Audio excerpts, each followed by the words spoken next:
We are so. Oh man. I think we're live, man. Yeah, deleted. Facebook deleted something, uh, which we can tell. Guys, I am sorry. Oh,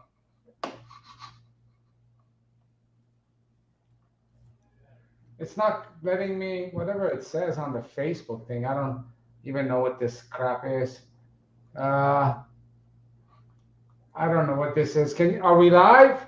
We are live on YouTube, at least that I know of. Yeah, I don't know what. Hey guys, I am so sorry. Technical difficulty after technical difficulty, and I don't know who we got here. Hi, Nicole. Parham, it's good to be back with you, and I'm gonna put us on really quick on. So last couple of weeks, 3 weeks, we've had a lot of technical difficulties. Um, and then last week, Parham was out. We don't like to do this. We like to do it. We don't like to skip this. We apologize for technical difficulties. And I did something by myself last week on microdosing. And we are now back and happy to be back. Parham, it's nice to see you. I missed you last week, man. Yeah, I've actually missed you guys 2 consecutive weeks in a row. So, yeah, that's Is for it me two? at least. Oh, yeah. That's right. Yeah. It was 2 weeks, and let me get us on.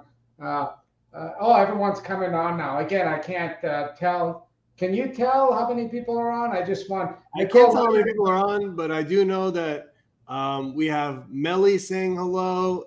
Ismail, he wrote, Dr. B, I have a problem with heroin. I want to stop using. What can I do? Please help. Ismail, if you want, click on the link that Nicole is putting there for us, and you can actually come on and talk to Dr. B and myself, and we can guide you, at least give you some suggestions, and just learn more about you. So I'm not sure if you know how this channel works, but it's a available free resource for anyone that wants to come talk to us. Debbie, what's going on? Brandy, hi as always. Brandy says there's 15 people on. Haja, Thanks, Brandy. welcome. Yep. And then Paula. Yeah, we're on YouTube. Yeah, we know, Paula. We're just getting started right now. This is kind of the way we get things going. So since it was 15, let me just apologize again. It's been a lot of technical difficulties on my end, and hopefully I got it all set up now. And Parham was out last week. Every once in a while, we may be out on some sort of emergent thing that comes up, but we're ironing it out. And I don't think we've missed too many days otherwise. So we are here, and we do respect and appreciate your time. I apologize. And Parham, it's good to be back. And I think this week our generating topic was going to be substance abuse during the holidays or relapse during the holidays. Mm-hmm. Yeah, I think the topic was staying sober during the holidays. So yeah, that would by default also discuss about relapsing too. So yeah, and I'm gonna actually just put on. I can't even do it. I'll try and put on. What do they call the TikTok as well? Live. Okay.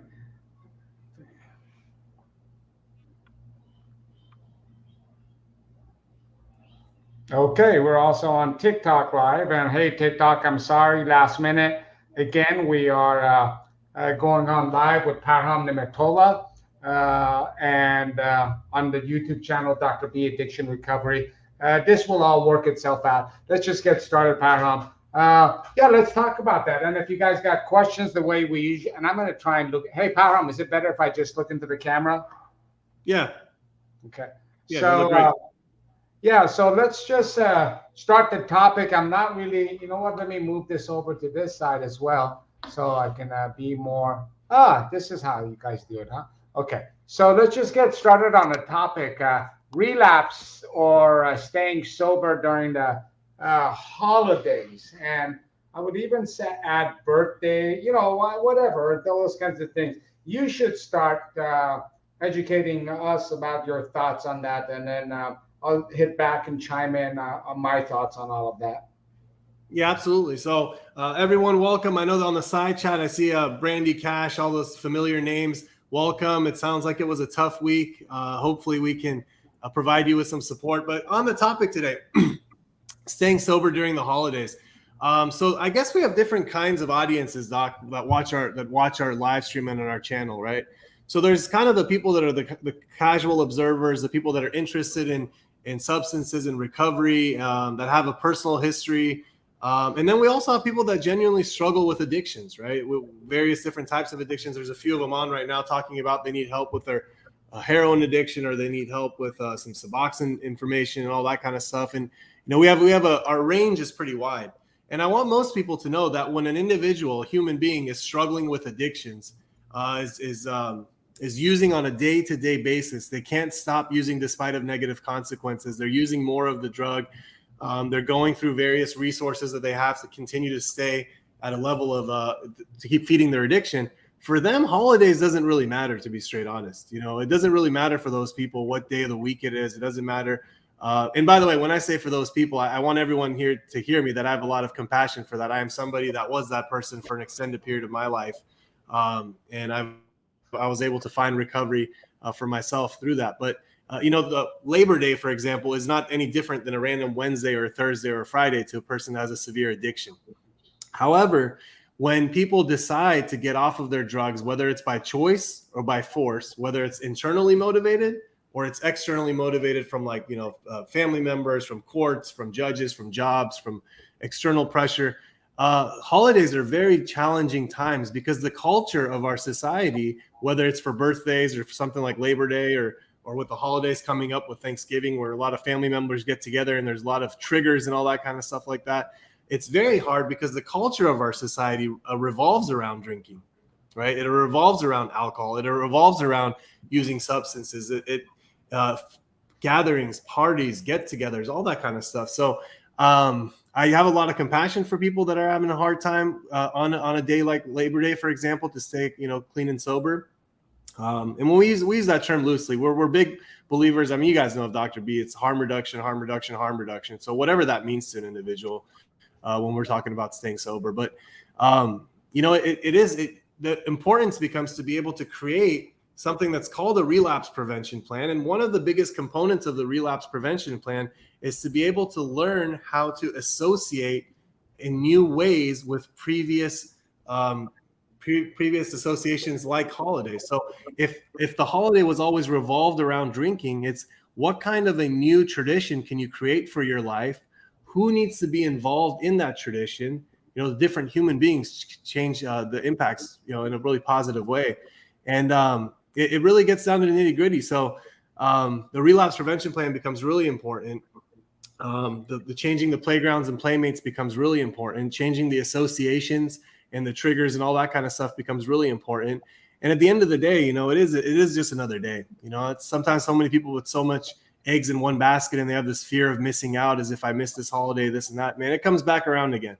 If this today or this year is something that you got to make sure that you're separating yourself from other people, there's nothing wrong with that. But yeah, Doc, I mean, I'll hear what you have to say. And this is really hopefully a user-generated conversation. I would love to hear people that are going through this because we want that. Exactly. We really want that, especially on this topic. And there's another thing too, Doc, with real quick, is these long holidays. So at least here in the United States, we have a long holiday. So drinking, for example, we're just using drinking episodes. Most people that drink, they have a Friday, Saturday, Sunday, they start to kind of taper off, if you will, and get ready for Monday. When you add an extra day of drinking in, and the amount of volume of alcohol is also increasing, there's a lot of consequences that happen on that Sunday night and that Monday. I mean, this is not just my personal opinion. This is reports from police stations, whether it's stuff like assaults, whether it's stuff like drinking and driving, whether it's stuff like slip and fall accidents. Doctor, I mean, you're an emergency room doctor. You know exactly what I'm talking about here. As the long weekends get a little bit longer, people's previous tolerance and dependence, if you will, all that kind of stuff starts to get shaky a little bit by the time that Sunday night and Monday comes around. So we see it anywhere from boating accidents, it's stuff that just normally doesn't happen, to like I said, DUI. So yeah, that extra day of drinking is something that also causes a lot of consequences. Thanks, Parham. Again, it's good to be back, everyone. And TikTok is starting to fill up. Nicole, if you get a chance, will you let the TikTok folks know We're on Dr. B Addiction Recovery, and our topic today is relapse prevention during the holidays. And we do want to hear from those, especially if anyone's struggling all around, guys. We want to get you on. Param, thanks. That's a great way to just kind of introduce that. I'm going to give a little, one thing we should go back to is having, from both of our perspectives, I'm going to come back and hit this with you regarding having that safety person, right, for issues. And you really focused on a big, important chunk of the holidays where, at least in the United States, it revolves around alcohol. I want to bring the other side of it, which you're very well aware of. And number one, Parham's using that as an example, but we both understand that there's a lot of different substance abuse and addiction issues, heroin, benzos, whatever, alcohol. But alcohol is a big issue for a lot of the drinkers. But there's something else to the holidays. And I'm going to add not just national holidays, but days of special, particular significance for individuals. And we all know that those particular days have a lot of emotional bondage and history for the individual, for many individuals, right? We all know that for the most part, someone who's abusing drugs or alcohol, whatever, there's a lot of pain wrapped up in that, right? Whether it's from childhood, whether it's a divorce, whether it's something with one of your children, whether it's something with one of your parents, whether it's a job you lost. We know that around the holidays, in particular, we make those associations where we should have been, we could have been, we should be at. That's where the guilt comes out. That's where the pain comes out. And that's also where the trauma comes out. So in addition to the fact that this is a time of drinking, and many of us do the partying during the holidays, right? And it's hard to kind of stay away from us. At the same time, two things. One, many of us are extremely lonely during the holidays because there's a lack of human connections that is so critical that Parham and I always we remind people our focus is the historical evolution of substance abuse in a pathologically dysfunctional society, and substance abuse being one of those. And one of the major foundations that is pathological is disconnectedness and human loneliness and lack of meaning. Well, holidays stereotype and exemplify this. And those that have suffered from substance abuse, trauma, emotional issues, loss of loved ones leaving them, this becomes even more exacerbated during the holidays. And it's those, of course, everyone we want to reach out to. Those are the lonely souls out there that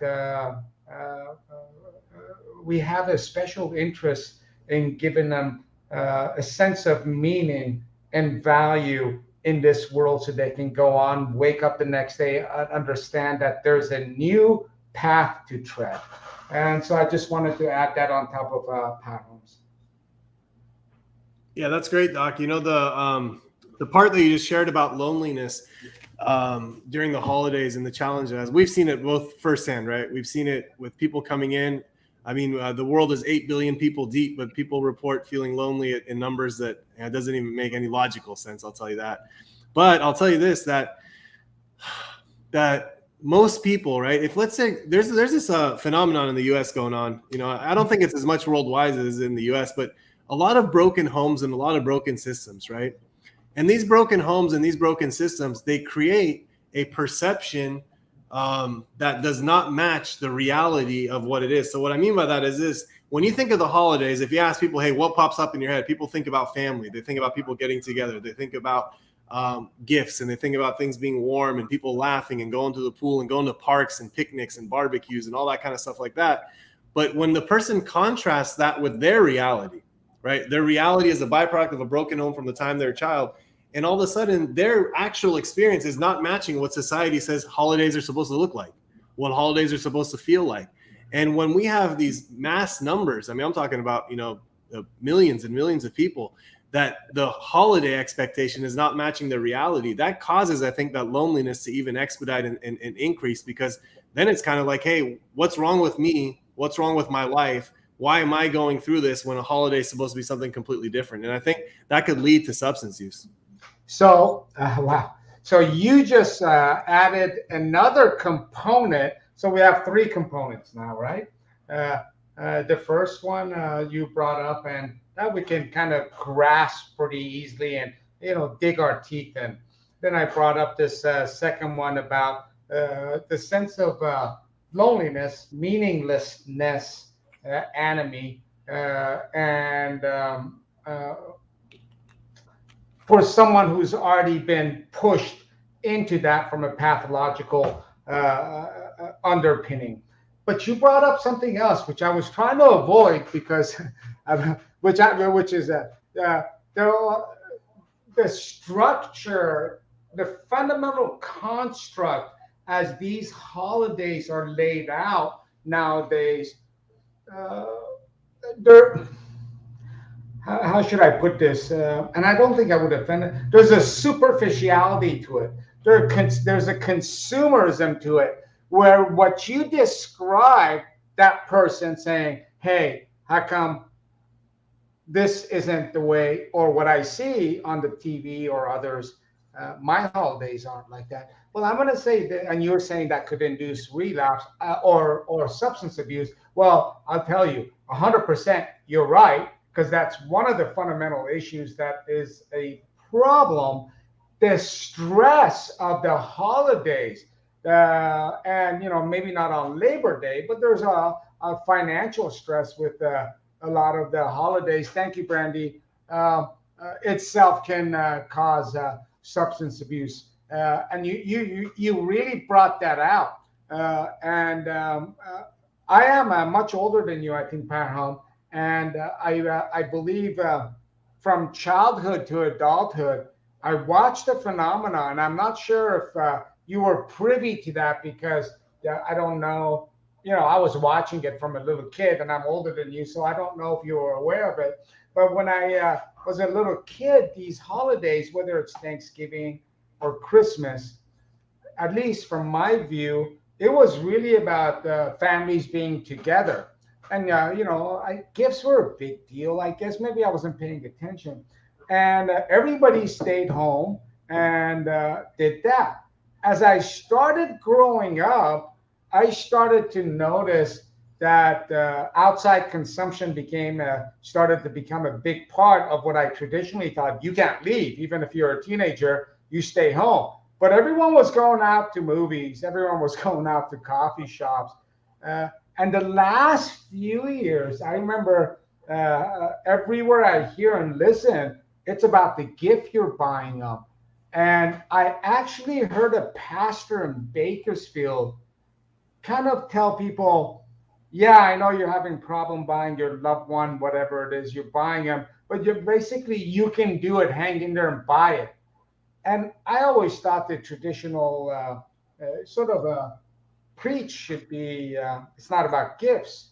Now we're in Labor Day, but in general, this kind of issue goes across because, Labor Day problems and so forth. But you sort of brought that out of me. Thank you, Brandy. I see that. I agree 100%. The holidays themselves can cause some serious problems. Absolutely, man. I'm trying to see if we have anybody here on the side that wants to jump in and get some support. Brandy commented on my shirt, guys. I think Parham either has one or has one coming. Addict to athlete. they're just a cool ass organization. The coach, his wife, I know Parham's done a podcast with them. I just recently did another one with them. I mean, they are they're pretty amazing, and he's a therapist, huh, Parham? Yeah, he's a therapist. It's actually Coach Blue and Marissa Yeah, Robin. Yep. yeah. And he's just so cool. But I love this shirt they sent me. It's Brandy was just commenting on it, but it's made so nice. I might get some myself for our program. Okay, let's see what we got. And we got a lot of stuff on TikTok. Hey guys, go over to YouTube, ask your questions, okay? What do we got? Nate. Let's see. Hi, Nate. There's one guy here, Ismail. If you can get on, it would be really nice to come talk to you. Who? His name is Ismail. He Oh yeah, Ismail was yeah, he was asking something. Come on back, Ismail. I thought I saw him on there.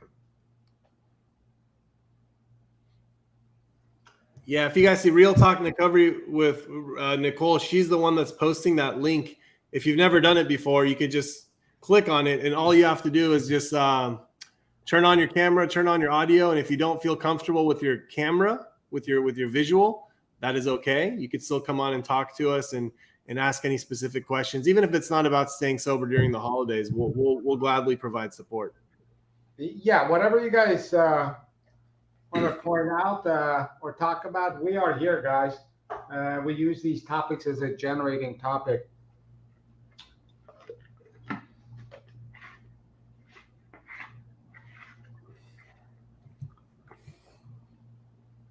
Hi, Misty. Oh, there's Derek. Yeah, let's get Derek on here. Okay. Hi, Derek. Hey, what's going on, guys? Can you hear me okay? Yeah, perfect. All right, great. Yeah, no, first of all, I appreciate everything you guys are doing. You're phenomenal. Keep it up. But yeah, no, I just had a quick question. So I've noticed with me, with the history of meth addiction, cravings are really random, and I can't really put my finger on where or how they come from. And in the past, I was able to. There were certain triggers, but now I'm kind of at a point where it's just like out of nowhere, and they're incredibly strong. So I'm curious, like, what can I do to kind of figure out where they're coming from? You want to go? I mean, we both have something to say about this, I'm sure. But whichever one you want, Parham. You haven't been here for a while. So, yeah, I got it. I'll start this off. Derek, how long has it been since you've had a history of meth use? I started about 5 years ago. I'm 24 now, so when I was 20, it was about every day. I mean, you got to sleep every once in a while, but it was pretty severe, and I quit for about a year. And now it's been kind of like, seems to be once a month, and I'm really trying to get that out of there. That one day a month will really ruin you.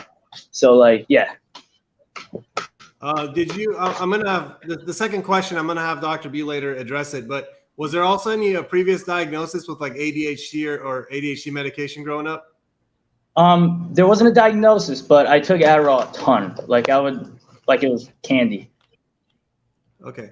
And earlier you said that you were able to identify some of your cravings, but Yes, now it's like it's sporadic. It's at random. You don't really know what it is now. So what were the ones that you first identified? Like what were the main triggers? it was a lot of times it was boredom. It would really stem from boredom. That was like the big thing. So I had to try to keep myself busy, do things that I was passionate about. Another was alcohol. I'm sure a lot of people could relate to that. You have a couple drinks and it's game on from there. But now it's just like I have no idea where it's coming from. Okay. With boredom, can I ask you a question about what your understanding of boredom is? Sure. Yeah. So tell me, I'm curious to know, when you say, hey, boredom was my trigger, how do you experience boredom? It's a lack of direction. I'd say, like, not really understanding how to utilize my time, if that makes sense. Yeah, no, it makes a lot of sense, man. It's there's no right and wrong here, Derek. You're doing a wonderful job, and you do have some insight, which is wonderful. So boredom, one way that I like to explain it to people when they're struggling with addictions, I like to explain boredom as the inability to sit with oneself. Okay. Okay. The inability to sit with oneself. And then the question becomes is why is a human being unable to sit with themselves? Why is sitting with themselves uncomfortable that they need to do something to get out of that mindset, right? So the answer to that one usually goes back to a time then and there. I don't know when it is for you, right? But then and there, when you were sitting down, this is little Derek, right? Little version of you.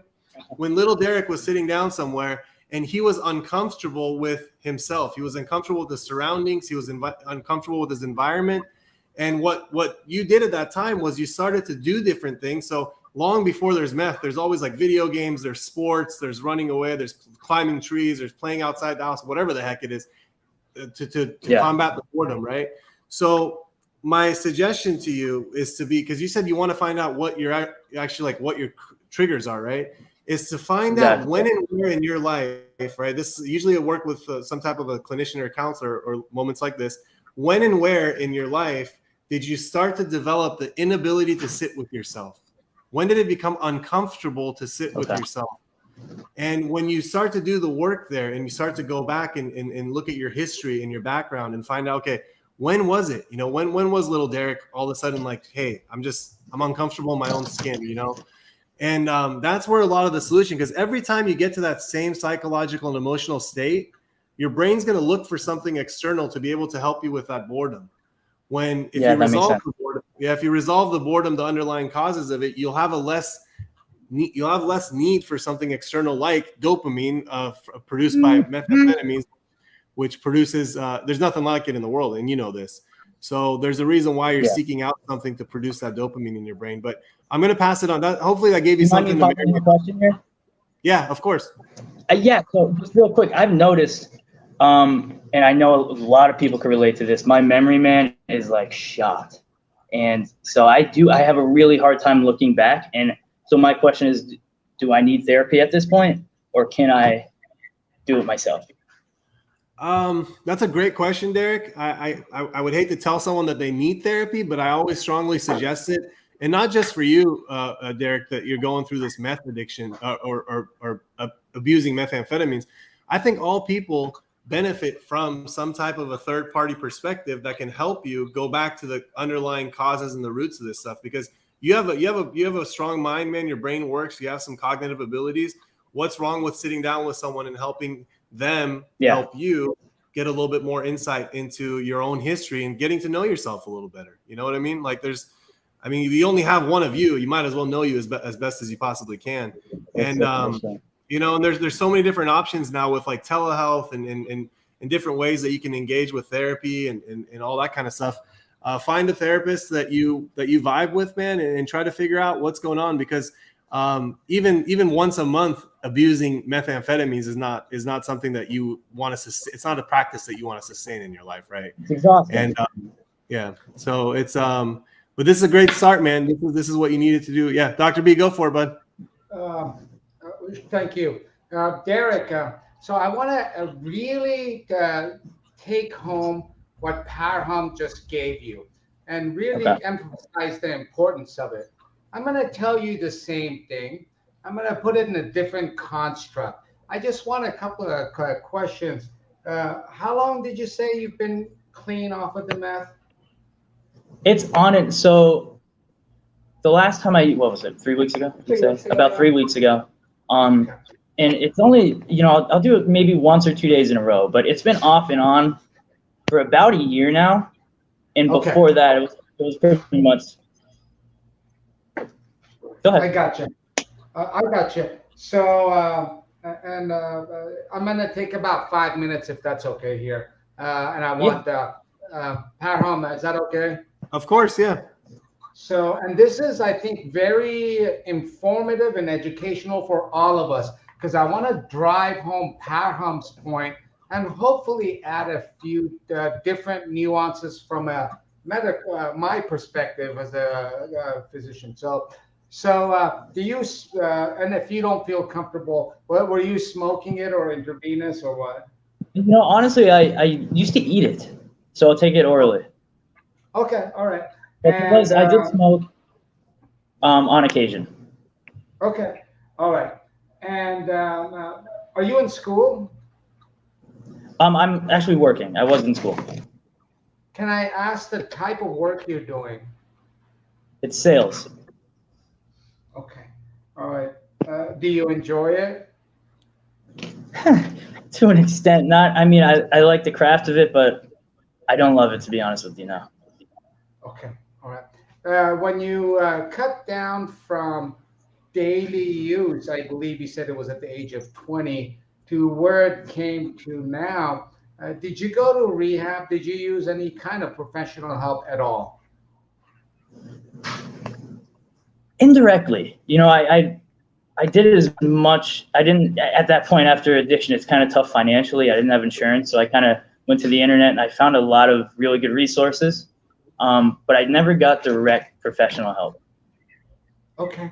I All actually right. tried to. I found a little manual and I tried to do therapy on myself, and I just couldn't keep up with it. Okay. All right. And this was the only substance. There was nothing else, any heroin or. Uh, No, it was never comorbid. okay. Yeah, and this is all going to make sense in a second. Do you live at Okay. home? I'm actually taking Parham's place. I'm asking all the psychology questions, and he went straight to the thing. But I have a reason. Do you live at home? No, I appreciate it. I live in an apartment with a couple roommates. Okay. Do they use? No, they don't. They're very good Good. influences, actually. Yeah. Good. Okay. So here's my feedback. Parham was a little hesitant about number one now. Before getting into that, he talked about therapeutic mental health intervention to deal with whatever it was that created the boredom and your response to it and so on. You remember just a few minutes ago he did that. And Yeah. so I'm going to say it this way. Your response to whatever that issue is, lack of attention, boredom, that you use the meth, one of the pathways it created what's called learning and memory is the reward circuitry, right? Reward salient circuitry in the prefrontal cortex and the midbrain and all that crap. That shit is powerful. And it builds synapses. I want you to think of whatever we do in terms of learning and memory and behavior. That's what actually neuroscientists call it, learning and memory. When you have a synapse that builds a when you have a neuron that builds a receptor at the end of it, and another neuron is at the other side and releases a neurotransmitter, that's learning and memory, right? That's what they actually call it. That being said, the roads you've created to the response of what Parham was talking about are powerful. Okay. Yeah. And it needs quite a bit of restructuring and sort of discovery by you to really sustain certain things, I believe, in the long run. Now, for methamphetamine addiction in particular, the use of mental health professionals is so powerful that it even slows down the rate of new events of psychosis for those chronic long-term users. So that's one thing I want to say is that you just simply have to build new synapses and learning and memory.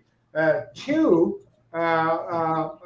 this is a tread cautiously. You seem like a really well-intentioned, intelligent young man, but you also have certain insights that I don't know. I think when I was your age, I had my head up my you know what. So it's nice to see actually an intelligent, insightful young man. Thank you. I want you to be really careful right now and understand where you're at, understand what needs to be done in the long run, and finally the memory, I'm going to argue that it's not necessarily, well, it's a combination of things, right? It might be from previous cognitive issues of paying attention and exercising how to have good memory. You don't really get, you can't have crappy memory at 24. Everything work around, and you have to learn the skills, whatever those cognitive skills are. And it's too bad sometimes we need a professional to be able to overcome that.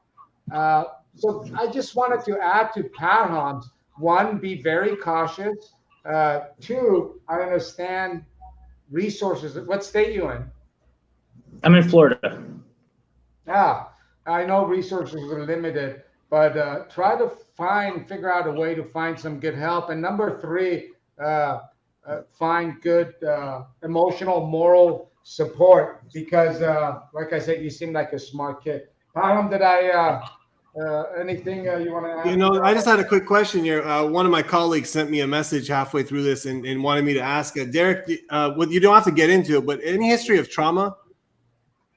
Yeah, there was some childhood trauma, and okay. it wasn't directed to me. It was witnessed, if that makes sense. Okay, 100%. That still counts, by the That's way. trauma. Yeah, that's still trauma. She's a trauma specialist, and Dr. B, she actually wants to come on the show next week, if possible, to be a guest. But she wrote that sometimes when we have neural networks, they pick up external cues without us consciously realizing we're being triggered by a trauma. So, for example, a guy in a red sweater robbed me at gunpoint, and there's a guy in a red sweater walking by me, triggered but doesn't realize why. So there are some things that happen. This is what the benefits of therapy could be. There are certain things that may be happening at an unconscious level to you because you say, I don't know what it is, man. Sometimes I just get triggered.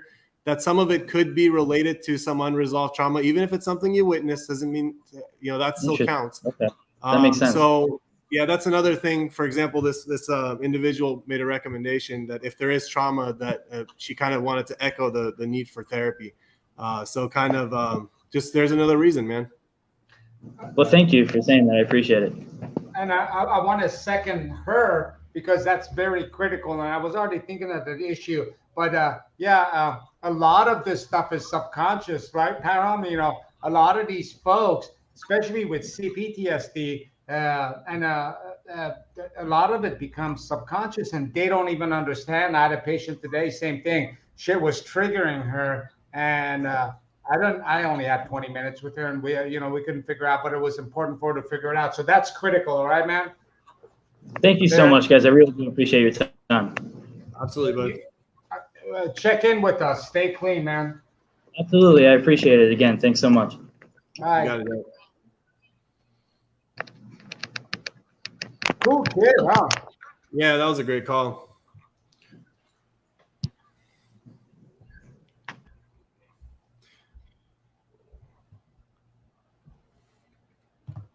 That's what I'm saying. You have such a range of various participants on your channel that not everybody falls in the same category. We have someone like him that's just once a month can't get off the just 1-2 day binge, and then we have people here that obviously been using nonstop.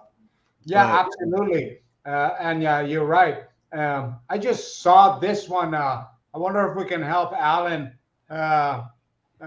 Maybe he can, Paro, maybe Alan can come on and not show his face. We're happy to help you out. I think it's Alana. Yeah. So read that, Paro, and tell me. Yeah, so it says, I wish I didn't have such bad social anxiety so I can reach out. It helps me to talk with others, and can't believe I'm chiming in now. First of all, you're braver than you think. I'll tell you that. And I can believe you're chiming in now. And I'll tell you this. So Alana, I believe, if I'm pronouncing it right, we've had a few people come on with social anxiety, and you do have the option to not turn on your camera. So, and if you feel courageous enough in the middle of it and you want to turn it on, you can, but you can come on just with your audio. No one will know the difference. And if not, just want you to know that option is available and accessible to you.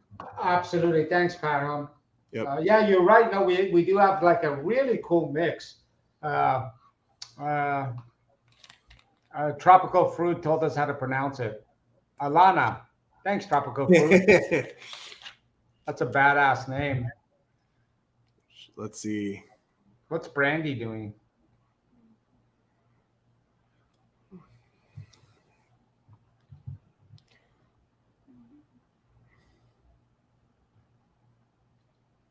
Oh, it's for Nicole. There was a lot of questions, but yeah, you know, we can go up. And there's also a lot of stuff on, you know, TikTok is quite active, and they're asking questions, and I don't have my glasses. Hey guys, I just want to repeat to you, I'm on with Power. We go on every Monday, 5. We might be changing that in the future because of my schedules to another day. We've changed it before from a Sunday. We're on my YouTube channel, Dr. B Addiction Recovery. And there's D. Lou. It says I'm on the YouTube side, but I can't ask anything over there.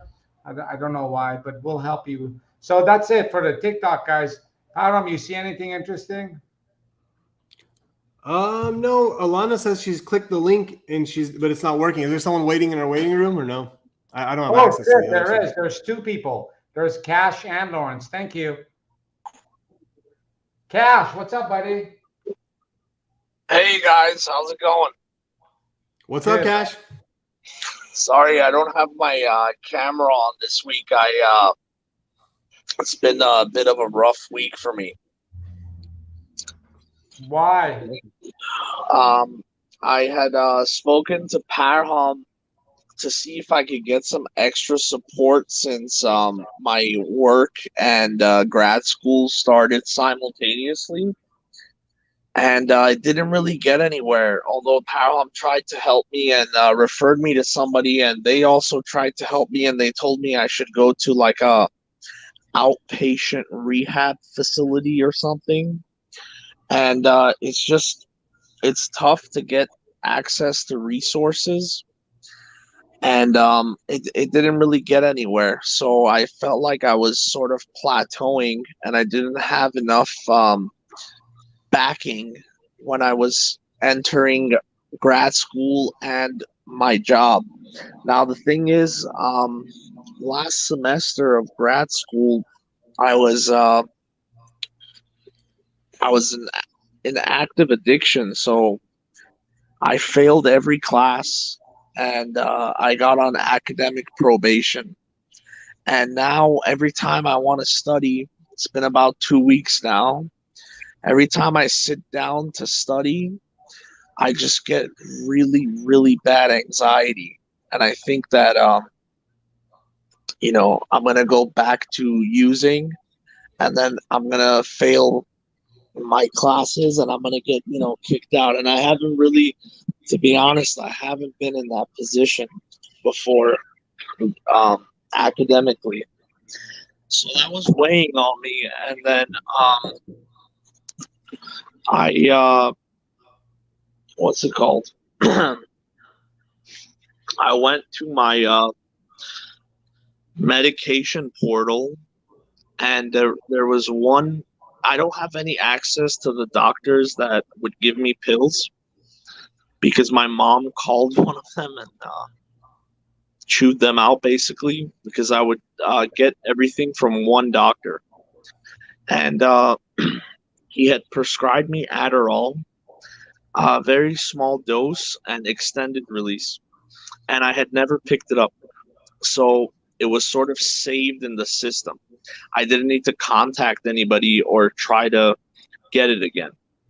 So because I just couldn't sit down and study, I thought, okay, let me take this and it'll help. And it really didn't. It totally messed with my system. And I told Alexis about it as well during my appointment. I actually brought the medication in with me, and there's only 30 of them. But at some point, I just stopped studying, and I just started working. I have this sometimes on the weekends I Uber, so I just took a bunch of them, and I just worked about 48 hours straight without sleeping or eating or anything. And then then you crash and the come down, and there's a lot of depression and anxiety. And I feel like I'm already fucking up at the beginning of this semester. So I don't know. Adderall wasn't my drug of choice. Painkillers were what I was addicted to, but I had taken Adderall before. It never messed with me like this. So I'm not sure. Not sure if I had a relapse or I don't know. I was honest with Alexis about it as well, but Can I I ask? also don't want to give it up. I want to use it to study. I can't sit down and study. Can I ask you a couple of questions? Yes. Okay. You were trying to see me last week, right? And I couldn't make it, huh? Yeah, I saw Alexis instead. Yeah, Alexis, it's fine. It's great. Now, how long has this issue been going on with you? When I brought the medication to Alexis, I had picked it up that day. So last week. When did school start? 2 weeks ago. And I'm at a new school with LAUSD, so they both started together.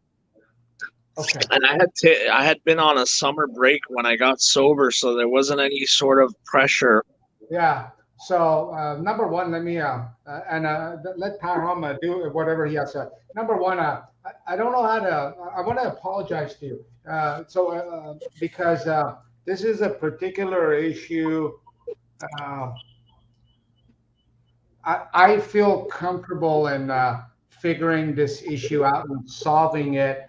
I just, we have an amazing team that does all of this stuff. This particular issue, I think I can, and I just, I know I'm not accessible to everyone out there. So I want you, do you have class tomorrow morning? Yes, I have class. Pretty much I work until 4 p.m. and then I have class from 7 to 10 every day. What is your work tomorrow? Oh, actually, tomorrow I'm off. Good. So I'm looking at my schedule right now, and I swear to God, I have no idea how to do this with you, but I need you to come in. I'm gonna solve. You're gonna solve this, okay? And number one, take a deep breath, okay? Take a deep breath, right? All right. These issues, as they come up, the road to sobriety, the road to recovery, any major issue in life. I was just telling someone today.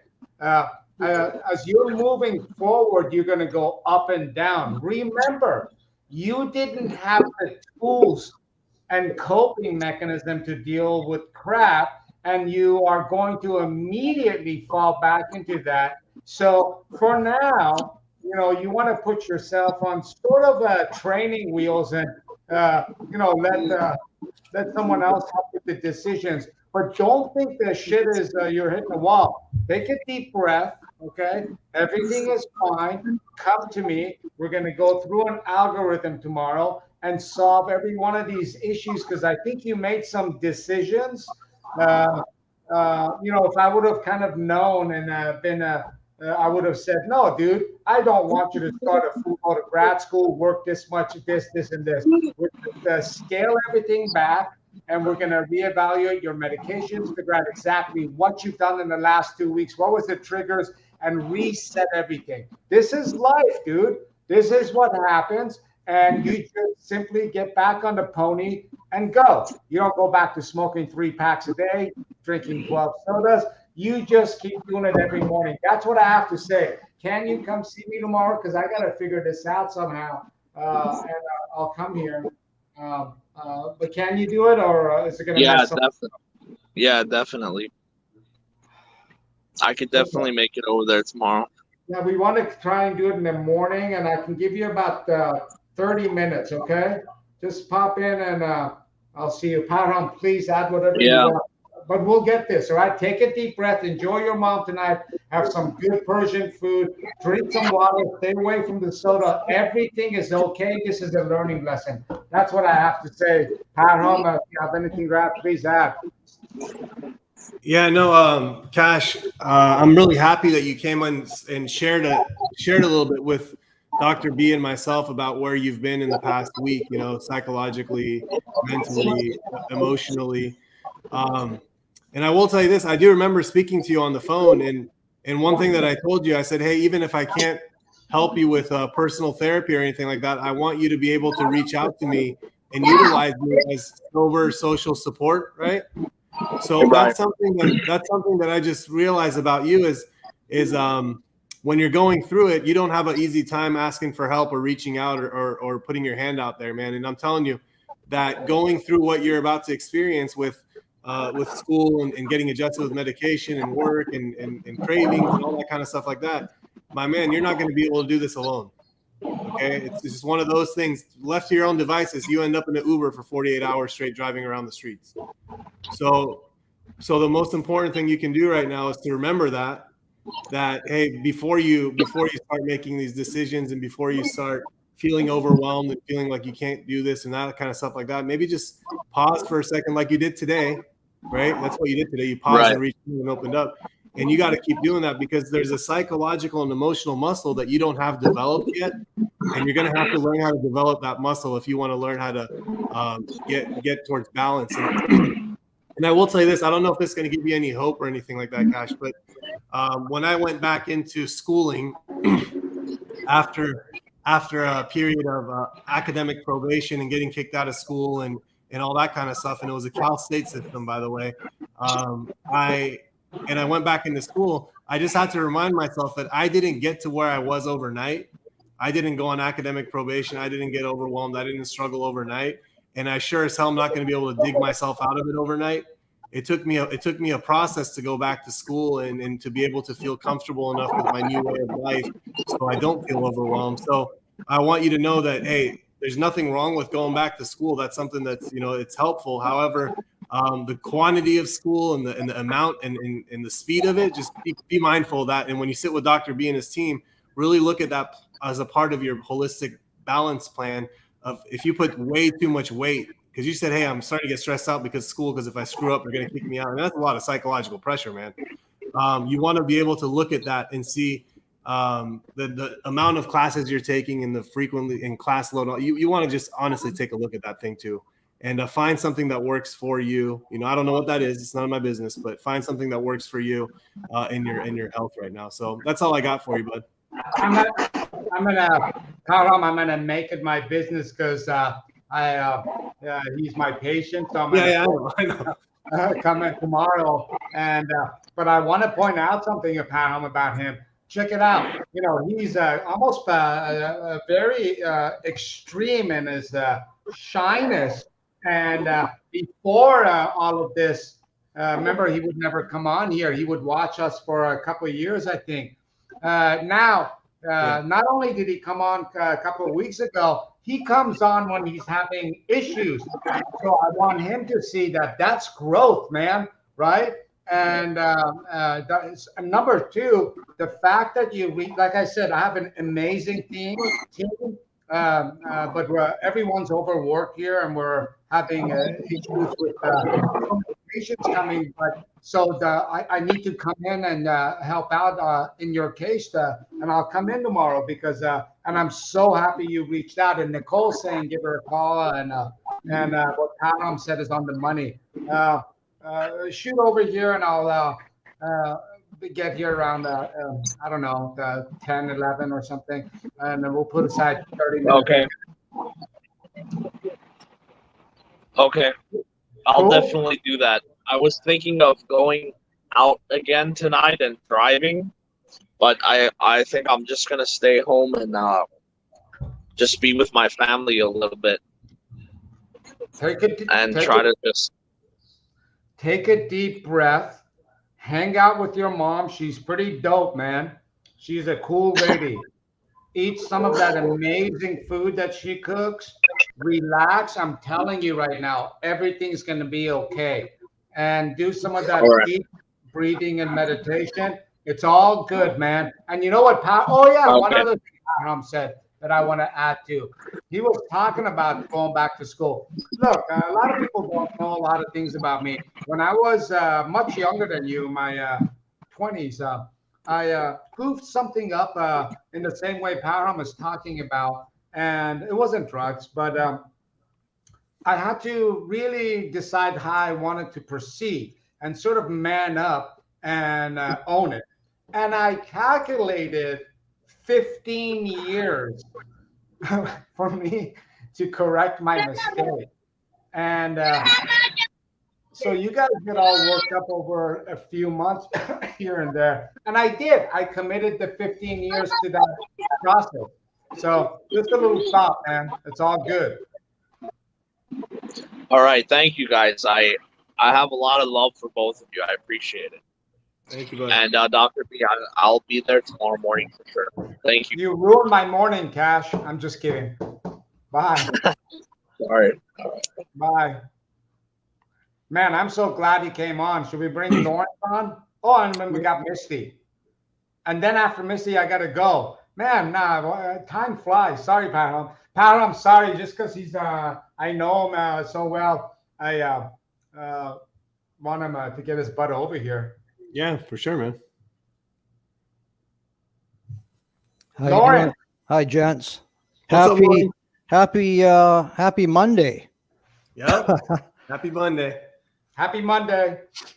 Well, I can sympathize with Cash, thinking back to my studying days, and the whole thing about it. It's not a particularly healthy lifestyle, because you're like all in your head.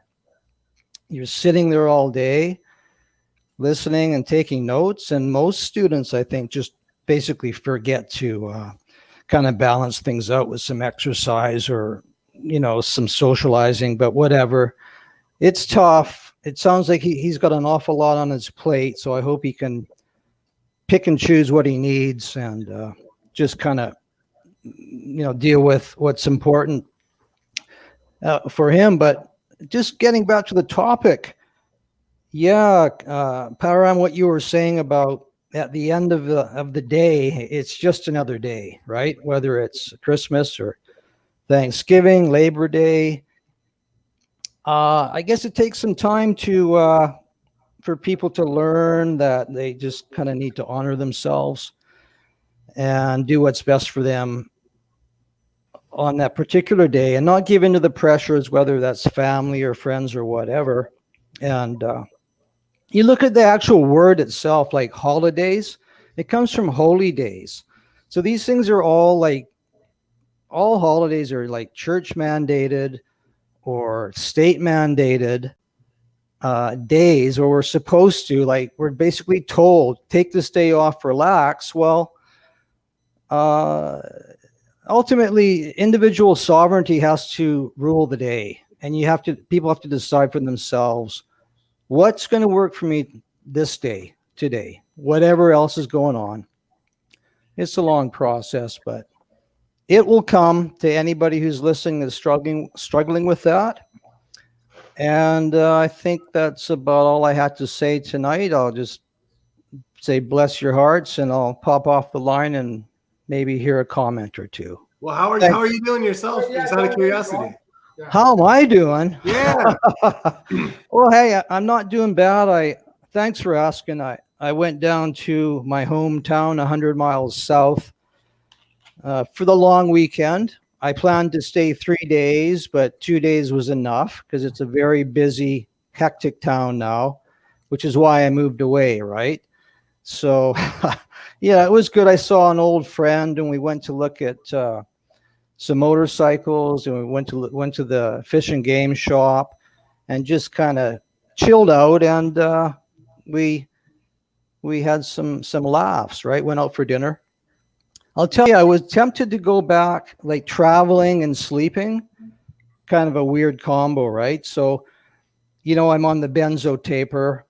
I was tempted to go back up to my regular dose just to make sure I could get enough sleep and feel good, but I didn't. I just stuck with the tapered amount, and everything worked out fine. I didn't sleep well because you're in a noisy motel and what have you, right? But so what? You lose a day's sleep, or you don't have a good night's sleep, and your day's a bit off. But I was happy with the fact that I stuck with the third of a mil of lorazepam, which is what I'm on now. So I think I'll give it another couple of weeks and then taper that down again, right? But traveling is tricky. What state are you from, Lawrence? I'm actually in Canada, Dr. B. I'm in Nice. British Columbia. Yeah. Nice. Beautiful. Yeah. Yeah. Param, he said something. By the way, Lawrence, we're here to empower you guys and feed for you guys, not the other way around. So you can't come on here, make a comment and bounce. We're going to dig in a little bit and get to know you. Param, he said something, and this is, he talked about meeting up with an old friend and getting something to eat, and hanging out.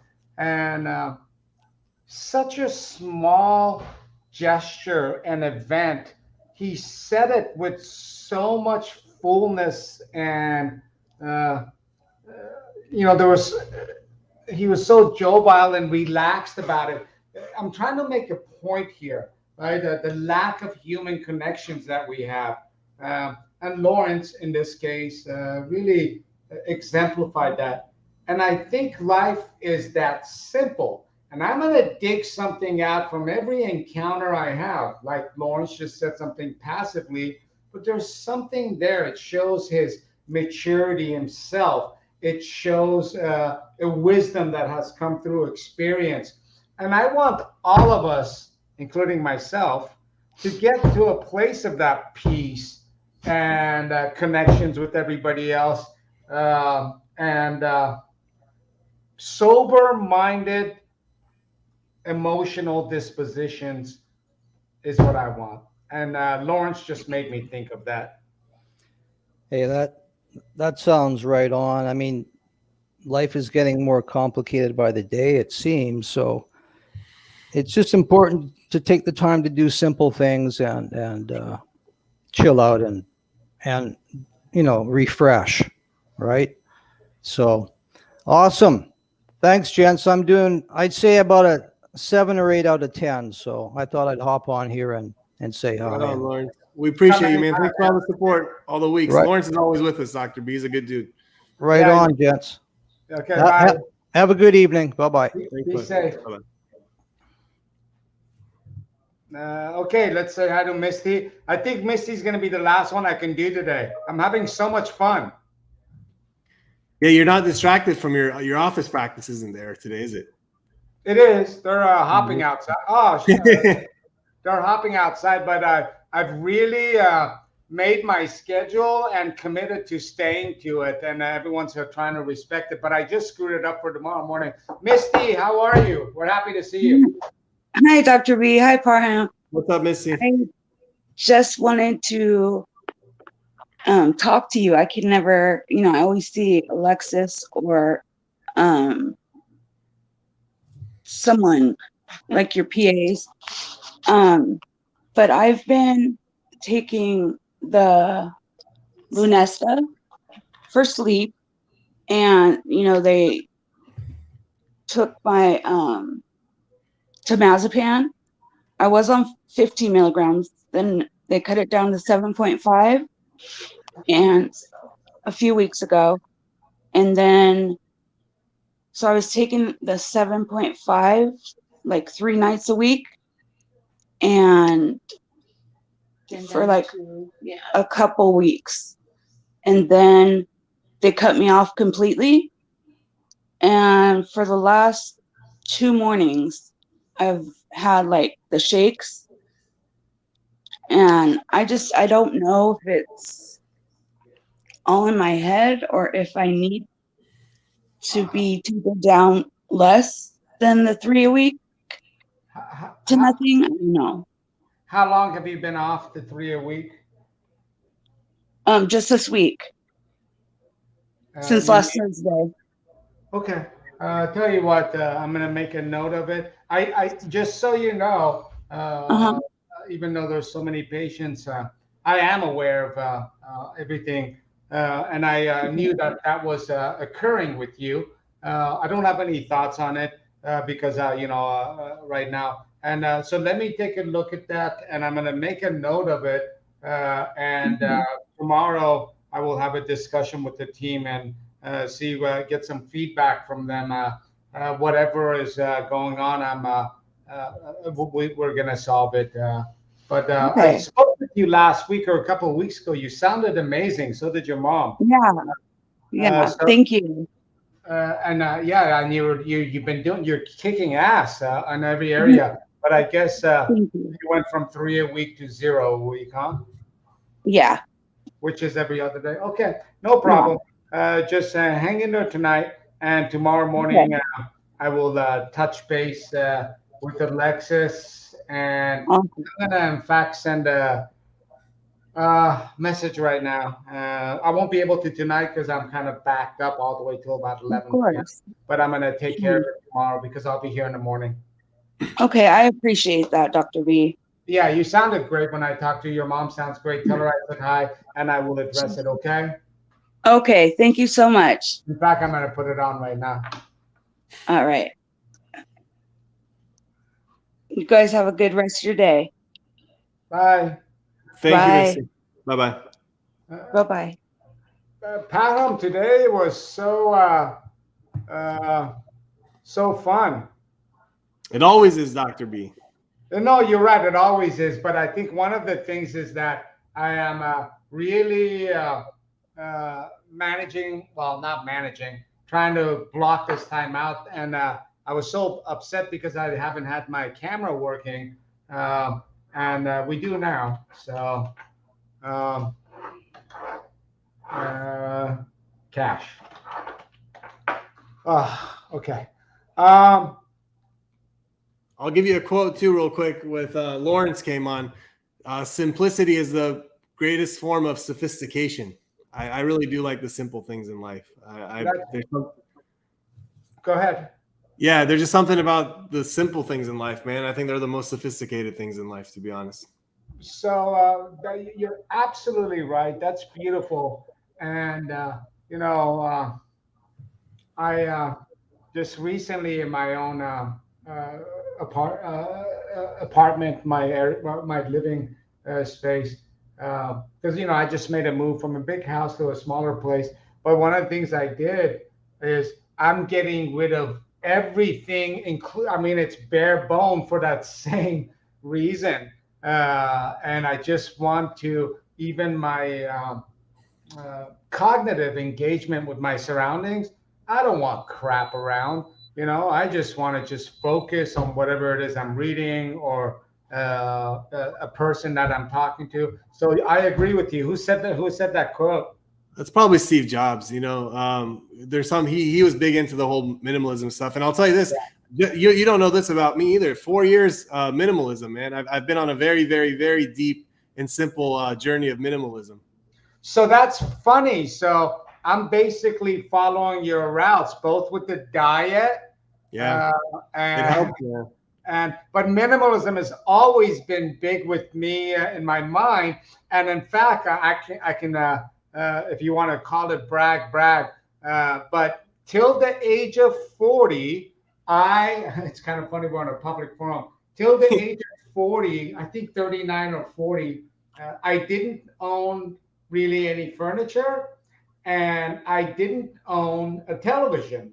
Now, a dear friend of mine that we trained together, and eventually, he went up north to work in Oregon, and I stayed and did became the professor, a professor at UCLA. But he said to me once, he's like, "Dude, you're a grown-up man, and you're a faculty attending. You need some furniture." And so I bought a TV and took some of his old furniture. And I've became a long way, the opposite way since then. Now I'm trying to get rid of everything. So that's kind of cool. And it really resonates with me.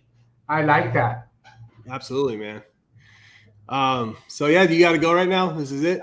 I do. That sucks. No worries. You guys hey, if we didn't answer your question, we're trying. You should pop up if you can. There was a lot of great conversation, and same with TikTok.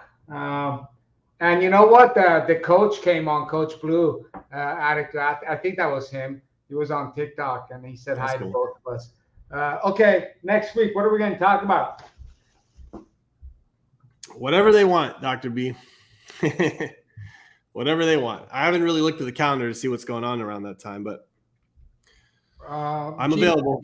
Yeah, so am I, guys. If you're not a channel member, subscribe, and there are more videos are coming out soon. Parham, thank you so much for joining and helping me out do this. It's not the same without you. Nicole, thank you for all your helping out with all the backstage stuff. And guys, we will see you. This name is funny, Holy Drug Lord. We will see you next week. So I'm going to end the YouTube broadcast.